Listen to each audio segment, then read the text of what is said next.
ओम शांति।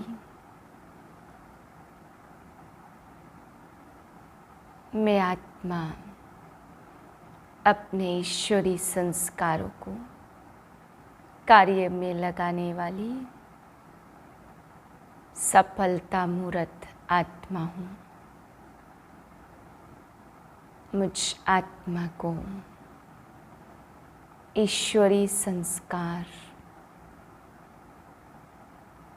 जन्म से ही प्राप्त है। मैं ईश्वर की संतान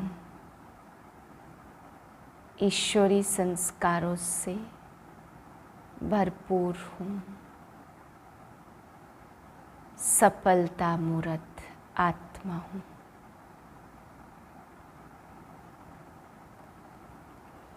दो 6/2022 के महावाक्य हैं। मीठे बच्चे, सत्य बाप तुम्हें सत्य सुनाते, ऐसे सच्चे बाप से सदा सच्चे रहना है। अंदर में कोई भी झूठ कपट नहीं रखनी है। प्रश्न है, संगम पर तुम बच्चे किस कंट्रास्ट को अच्छी तरह से जानते हो? उत्तरे, ब्राह्मण क्या करते और शूद्र क्या करते? ज्ञान मार्ग क्या है और भक्ति मार्ग क्या है? उस जिस्मानी सेना के लिए युद्ध का मैदान कौन सा है और हमारा युद्ध का मैदान कौन सा है? यह सब कंट्रास्ट तुम बच्चे ही जानते हो। सतयुग अथवा कलयुग में इस कंट्रास्ट को कोई नहीं जानते। गीत है, माता ओ माता तू सबकी भाग्य विधाता। ओम शांति। यह है भारत माताओं की महिमा। जैसे परमपिता परमात्मा शिव की महिमा है, सिर्फ एक माता की महिमा तो चल न सके, एक तो कुछ कर न सके, जरूर सेना चाहिए। सेना बिगर काम कैसे चले? शिव बाबा है एक, वह एक न हो तो माताएं भी न हो, न बच्चे हो, न ब्रह्मा कुमार और कुमारियाँ हो। मेजॉरिटी माताओं की है, इसलिए माताओं को ही महिमा दी गई है। भारत माताएं जो शिव शक्ति गुप्त सेना है और अहिंसक हैं, कोई भी प्रकार की हिंसा नहीं करती है। हिंसा दो प्रकार की होती, एक है काम कटारी चलाना और दूसरा है गोली आदि चलाना। क्रोध करना, मारना। इस समय जो भी जिस्मानी सेनाएं हैं वह दोनों हिंसा करती हैं। आजकल बंदूक आदि चलाना माताओं को भी सिखाते हैं। वह है जिस्मानी सेना की माताएं और यह है रूहानी सेना की दैवी संप्रदाय वाली माताएं। वह कितनी ड्रिल आदि सीखती है, तुम शायद कभी मैदान में गई भी नहीं हो।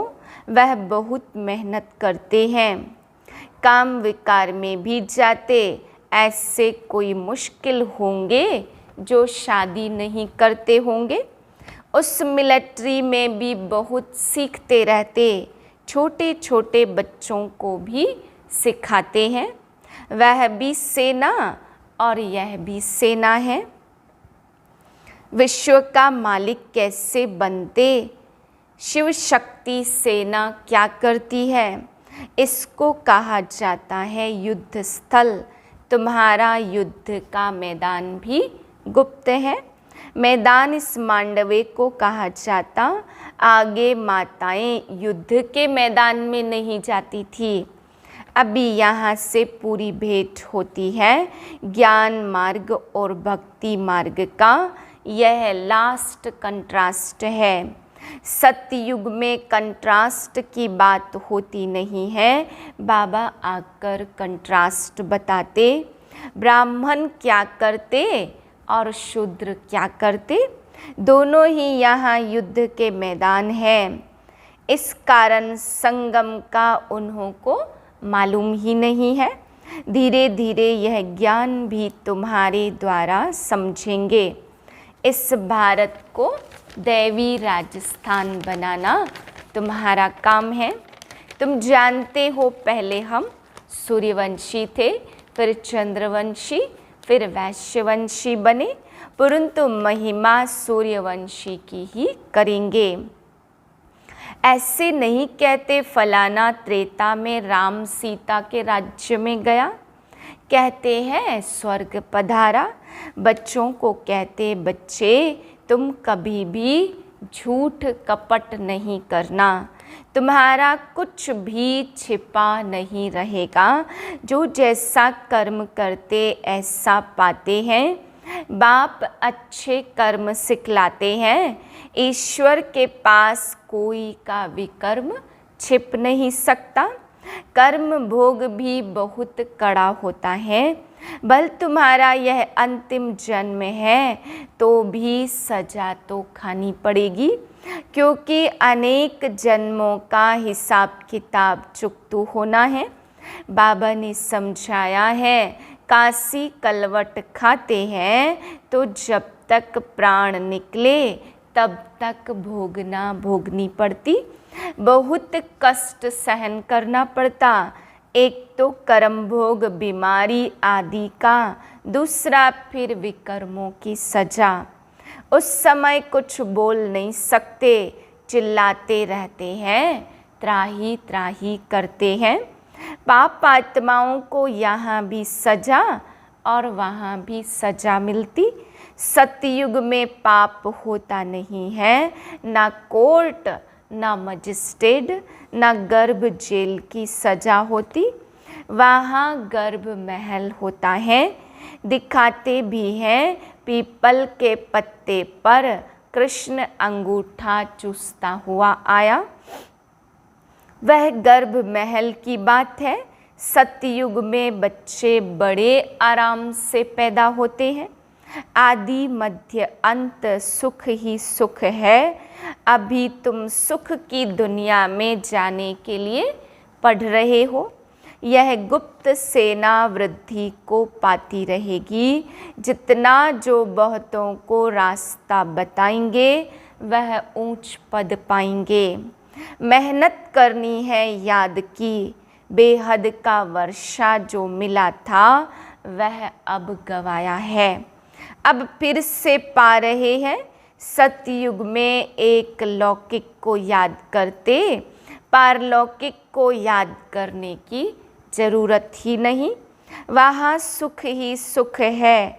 यह ज्ञान भी भारतवासियों के लिए है। मेरी महिमा सब गाते हैं, सर्वशक्तिमान, ज्ञान का सागर, सुख का सागर आदि आदि। यह भी अच्छी टॉपिक है। शिव परमात्मा की महिमा और कृष्ण की महिमा बताओ। अब जज करो कि गीता का भगवान कौन। यह जबरदस्त टॉपिक है, इस पर तुम्हें समझाना है। बोलो, हम जास्ती समय नहीं लेंगे, 1 मिनट दे तो भी ठीक है। भगवानो वाच मामे कम याद करो तो स्वर्ग का वर्षा मिलेगा। निराकार परमात्मा ने ब्रह्मा तन द्वारा ब्राह्मणों को कहा, इनको ही पांडव सेना भी कहते। रूहानी यात्रा पर ले जाने के लिए तुम पंडे हो। बाबा निबंध ऐसे देते हैं, उनको फिर कैसे रिफाइन कर समझाएं। सो बच्चों को ख्याल करना है, बाप को याद करने से ही मुक्ति, जीवन मुक्ति का वर्षा मिलेगा। हम ब्रह्मा कुमार और कुमारियां हैं, वास्तव में तुम भी हो, परंतु तुमने बाप को पहचाना नहीं है। तुम बच्चे परम पिता द्वारा देवता बन रहे हो।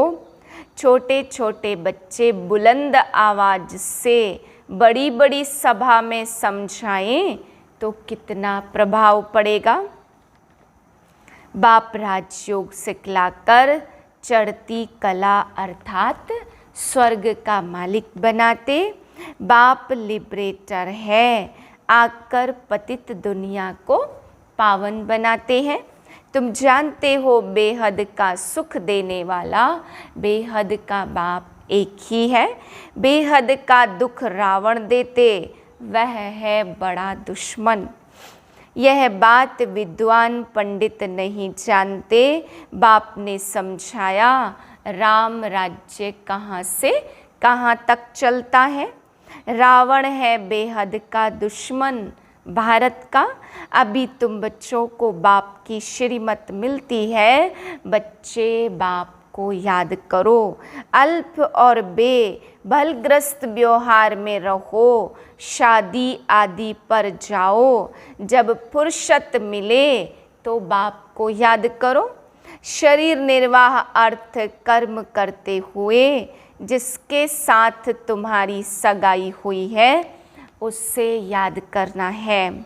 जब तक उनके घर जाएं तब तक भल तुम सब कर्तव्य करते रहो, लेकिन बुद्धि से बाप को भूलो नहीं। अच्छा, मीठे मीठे सिकिलधे बच्चों प्रति माता पिता बाप दादा का याद प्यार गुड मॉर्निंग। रूहानी बाप की रूहानी बच्चों को नमस्ते। हम रूहानी बच्चों की रूहानी बाप दादा को याद प्यार गुड मॉर्निंग नमस्ते। धारणा के लिए पहली पॉइंट, सजाओं से छूटने के लिए अपने सब हिसाब किताब चुकतू करने हैं। सच्चे बाप से कुछ भी छिपाना नहीं है। झूठ कपट का त्याग करना है, याद की यात्रा में रहना है। दूसरी पॉइंट, जैसे बाप अपकारियों पर भी उपकार करते ऐसे सब पर उपकार करना है। सबको बाप का सत्य परिचय देना है। वरदान है, ईश्वरीय संस्कारों को कार्य में लगाकर सफल करने वाले सफलता मूर्त भाव। जो बच्चे अपने ईश्वरीय संस्कारों को कार्य में लगाते उनके व्यर्थ संकल्प स्वतः खत्म हो जाते हैं। सफल करना माना बचाना या बढ़ाना। ऐसे नहीं, पुराने संस्कार ही यूज़ करते रहो और ईश्वरीय संस्कारों को बुद्धि के लॉकर में रख दो। जैसे कईयों की आदत होती है अच्छी चीज़ें व पैसे बैंक अथवा अलमारियों में रखने की। पुरानी वस्तुओं से प्यार होता तो वही यूज़ करते रहते। ऐसे यहाँ नहीं करना। यहाँ तो मनसा से, वाणी से, शक्तिशाली वृत्ति से अपना सब कुछ सफल करो तो सफलता मूर्त बन जाएंगे। स्लोगन, बाप और मैं यह छत्र छाया साथ है तो कोई भी विघ्न ठहर नहीं सकता। सभी ब्राह्मण बच्चों प्रति विशेष अटेंशन। परमात्म महावाक्य एक बल एक भरोसा, अर्थात सदा निश्चय हो कि जो साकार मुरली है वही मुरली है। जो मधुबन से श्रीमत मिलती वही श्रीमत है। बाप सिवाय मधुबन के और कहीं मिल नहीं सकता। सदा एक बाप की पढ़ाई में निश्चय हो। मधुबन से जो पढ़ाई का पाठ जाता वही पढ़ाई है, दूसरी कोई पढ़ाई नहीं। अगर कहाँ भोग आदि के समय संदेशी द्वारा बाबा का पाठ चलता है तो यह बिल्कुल रॉन्ग है। यह भी माया है। इसको एक बल एक भरोसा नहीं कहेंगे। मधुबन से जो मुरली आती है उस पर ध्यान दो, नहीं तो और रास्ते पर चले जाएंगे। मधुबन में ही बाबा की मुरली चलती है, मधुबन में ही बाबा आते हैं। इसलिए हर एक बच्चा यह सावधानी रखे, नहीं तो माया धोखा दे देगी। ओम शांति।